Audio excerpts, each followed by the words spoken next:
Bonjour et bienvenue sur ma chaîne Le Français Facilement.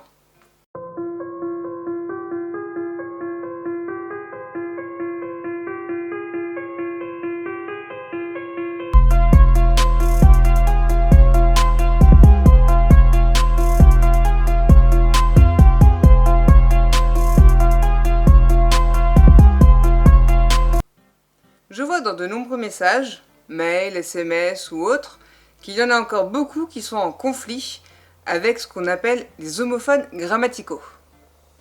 Du coup, c'est le thème d'aujourd'hui. Alors, petite précision, qu'est-ce que les homophones grammaticaux?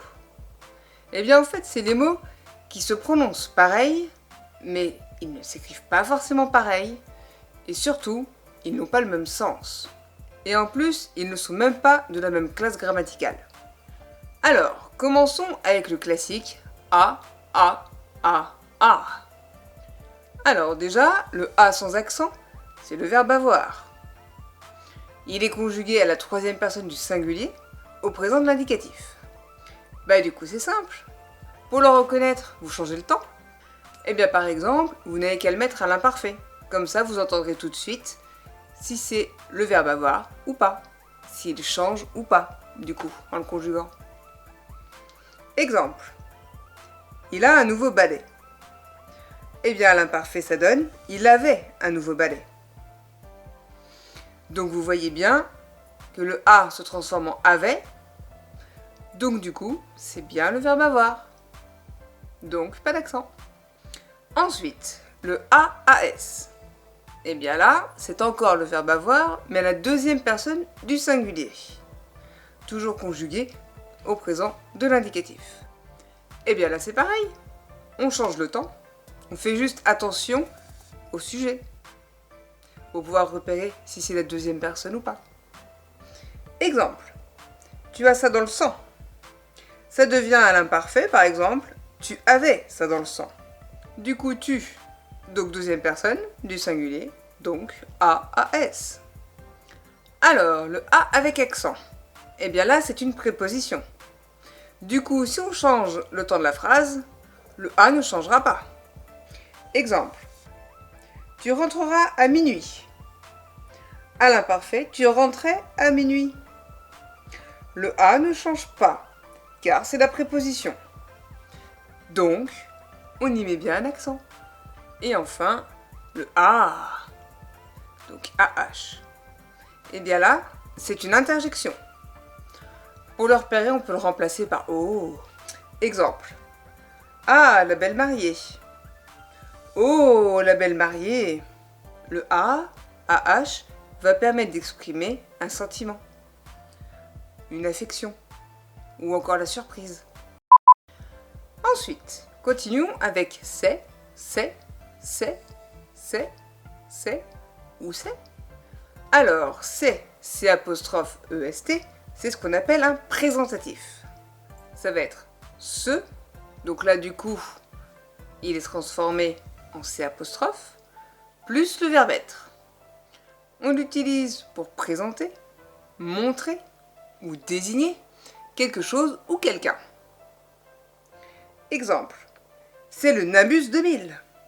On peut le mettre à l'imparfait, c'était le Nimbus 2000. Avec le changement de temps, on remarque bien que est a changé. Il est devenu était. Donc du coup, c'est bien le verbe être. Donc ça confirme bien que c'est C apostrophe EST. Après, on sait que c'est un démonstratif parce qu'on aurait pu dire ce Nimbus 2000. Donc on sait que c'est un C. Ensuite, c'est S apostrophe EST. Et bien là, c'est le pronom personnel réfléchi, ce, que l'on contracte en S apostrophe. Il va être suivi du verbe être, conjugué à la troisième personne du singulier. Il est aussi utilisé pour les verbes pronominaux. Vous savez, les verbes avec ce quelque chose, comme par exemple se ridiculiser. Vous pourrez le reconnaître facilement puisqu'il est suivi d'un participe passé. Exemple, elle s'est piquée, elle s'est endormie. Continuons avec CES. Là, c'est un déterminant démonstratif, pluriel. Donc, pour le reconnaître, essayez de le remplacer par les. Exemple. Ces jouets sont fabuleux. On remplacé par les jouets sont fabuleux. Ça marche. Ensuite, il y a SES. Et bien là, c'est un déterminant possessif pluriel. C'est les siens. Et bien là, pour le reconnaître, c'est facile. Il suffit de mettre au singulier. Exemple. Ses bras sont musclés. Son bras est musclé. Son bras, c'est bien le sien. Donc, c'est ça, c'est le possessif. Donc, SES. Alors, SAIS. Et bien là, c'est le verbe savoir. Il est conjugué à la première ou à la deuxième personne du singulier, au présent de l'indicatif. Et bien là, pour le reconnaître, c'est simple. Vous mettez au pluriel. Exemple. Je sais ce que tu as fait. Première personne du pluriel, nous savons ce que tu as fait. Comme c'est je sais, du coup, c'est bien SAIS. Et pour c'est SAIT, et bien là c'est pareil parce que c'est toujours le verbe savoir, sauf qu'il est conjugué à la troisième personne du singulier. Donc en fait, il suffit de faire attention au sujet. Poursuivons avec les est, et.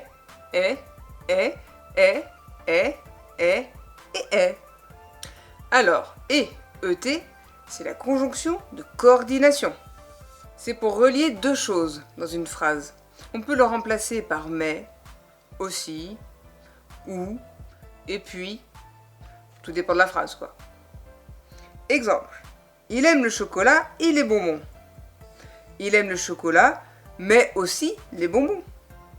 Donc là, on relie bien deux éléments. On peut le remplacer par mais aussi. Donc du coup, c'est bien ET. Ça et ça. On relie deux éléments. Deux lettres ET. Ensuite, et, bien là, c'est le verbe être. ES, c'est le verbe être à la deuxième personne du singulier. EST, c'est le verbe être à la troisième personne du singulier. Le tout conjugué au présent de l'indicatif. Et bien pour le reconnaître, là encore, changez le temps de la phrase. Exemple. Il est heureux. Il était heureux. Donc, c'est bien le verbe être. Après, il suffit de faire attention au sujet pour savoir si vous mettez un T ou pas. Continuons avec AI. Et bien là, c'est l'auxiliaire avoir qu'on utilise au passé composé. Première personne. Et bien pour le reconnaître, vous passez la phrase à la première personne du pluriel. Exemple. J'ai tout appris dans les livres. Nous avons tout appris dans les livres. Nous avons appris. Donc, c'est bien l'auxiliaire avoir. Donc, j'ai appris, J', AI. Donc, maintenant, AIE. Et bien là, c'est le verbe avoir conjugué à la première personne du singulier, au subjonctif ou à l'impératif présent. Pour pouvoir le reconnaître, mettez-le à la première personne plurielle, au subjonctif présent toujours. Exemple. Il faut que j'aie le bac.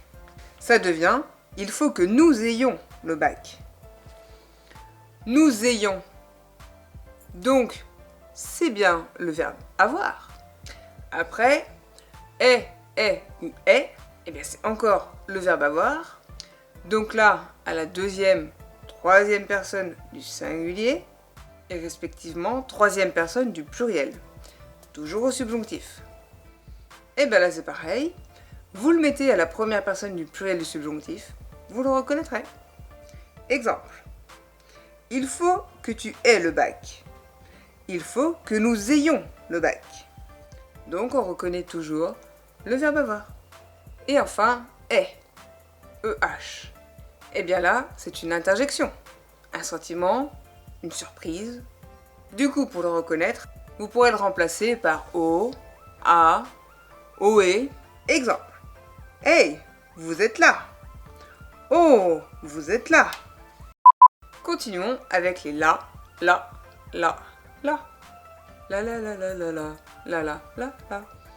Alors, là et là. Eh bien, c'est le pronom personnel complément L' plus le verbe avoir. Là, en l'occurrence, le verbe avoir sera conjugué à la deuxième et à la troisième personne du singulier. Au présent de l'indicatif, bien sûr. Toujours pareil, pour le reconnaître, changez le temps. Exemple. Il l'a vu devient il l'avait vu. Donc, c'est bien le verbe avoir. C'est il, donc c'est L''A. Ensuite, là, elle a. Soit c'est l'article défini féminin singulier et il ne sera présent que devant un nom. Exemple, la valise doit être fermée. Soit c'est le pronom personnel complément féminin singulier et là du coup il sera devant un verbe. Exemple, il la prend. Il prend quoi? Là. Donc c'est bien le pronom complément.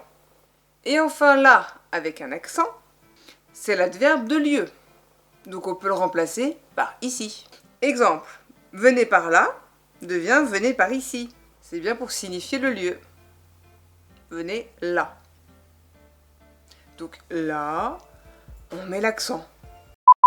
Poursuivons avec l'heure et l'heure. Je ne vous demande pas l'heure. Hein. Alors, l'heure au singulier, c'est un déterminant possessif singulier qui sera donc devant un nom. Pour le coup, pour le reconnaître, vous pouvez le remplacer par un autre pronom possessif, tout simplement. Exemple, leur baguette est unique. On remplace l'heure par ça, sa baguette est unique. Ça marche. Donc c'est bien l'heure, L-E-U-R. Il peut aussi être un pronom personnel complément, mais là du coup il sera placé devant un verbe. Exemple, elle leur parle. Ensuite, leur, L-E-U-R-S. Et bien là, c'est un déterminant possessif pluriel. Donc pour le reconnaître, vous mettez au singulier, tout simplement. Exemple, leurs jouets sont rangés. Son jouet est rangé.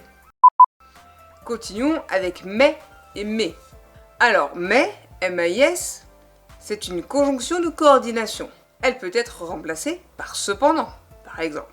Exemple, c'est un dieu, mais il est triste. Si on remplace c'est un dieu, cependant il est triste. Ça colle. Maintenant, mais, M-E-S. Et bien là, c'est un déterminant possessif, pluriel. Donc si vous avez un doute, vous mettez encore une fois au singulier. Exemple, j'ai perdu mes chaussures. Au singulier, j'ai perdu ma chaussure. Donc, ça marche. C'est bien mes, M-E-S. C'est bien les miennes de chaussures. Continuons avec mum, mum ou mum. Alors, il y a mum au singulier et mum au pluriel qui sont des déterminants indéfinis. Exemple, vous apprendrez les mêmes leçons. Ils peuvent aussi être des pronoms indéfinis. Exemple, vous apprendrez les mêmes. Bah là, c'est indéfini parce qu'on ne sait pas de quoi on parle. Et il y a mum, l'adverbe invariable, du coup, qui lui pourrait être remplacé par de plus ou aussi. Exemple, j'ai même accepté. J'ai aussi accepté. Poursuivons avec ni et ni. Alors, tout d'abord, ni et ni. C'est la conjonction de coordination. C'est celle qui va remplacer et, lorsque la phrase est négative. Du coup, si vous avez un doute, passez la phrase à la forme affirmative. Exemple. Je n'aime ni les crapauds ni les limaces. À la forme affirmative, ça donne j'aime les crapauds et les limaces. Donc c'est bien ça, c'est bien ni, ni. Ensuite, ni, L''y. Et bien là du coup, c'est la contraction de la négation ne en N', plus le pronom personnel y. On le trouve toujours devant un verbe. Exemple, il n'y arrivera pas seul. Ensuite, on et on. Pour on, on, c'est le pronom indéfini. Donc du coup, on peut le remplacer par il ou quelqu'un. Exemple, on est en chemin. On remplace on par il est en chemin. Ça marche, c'est bon. Donc c'est bien le pronom. Alors que on, c'est le verbe avoir, conjugué à la troisième personne du pluriel, au présent de l'indicatif. Donc en cas de doute, le grand classique, on change le temps. Exemple, ils ont des balais. On change, ils avaient des balais. Donc, c'est bien le verbe avoir. Donc c'est ONT. Continuons avec ou et où. Alors, ou, OU, c'est une conjonction de coordination. Du coup, on peut le remplacer par ou bien. Exemple. Qui est le plus lourd, le boulet ou le bébé? On remplace qui est le plus lourd, le boulet ou bien le bébé. Ça marche. Donc c'est bien OU tout simple. C'est un choix entre deux possibilités. Alors que OU avec un accent grave, c'est un adverbe interrogatif ou un pronom relatif. Et bien là pour le coup, il indique un lieu. Il ne peut pas être remplacé. Exemple, où vas-tu? Bah là, je vois pas ce que vous pouvez dire à la place de où. Ensuite, or et or. Or, OR, c'est une conjonction de coordination. On peut le remplacer par mais, par exemple, et il est placé au début d'une proposition. Exemple, il se croyait à l'abri, or il ne l'était pas. On remplace, il se croyait à l'abri, mais il ne l'était pas. Donc là, mais, ça marche, donc c'est bien or, OR. Or, HORS, est une préposition. Souvent, on le trouve avec la préposition de ou des apostrophes. Exemple, elle est hors d'usage. Hors d'usage. Hors de. Donc c'est en dehors, si vous préférez.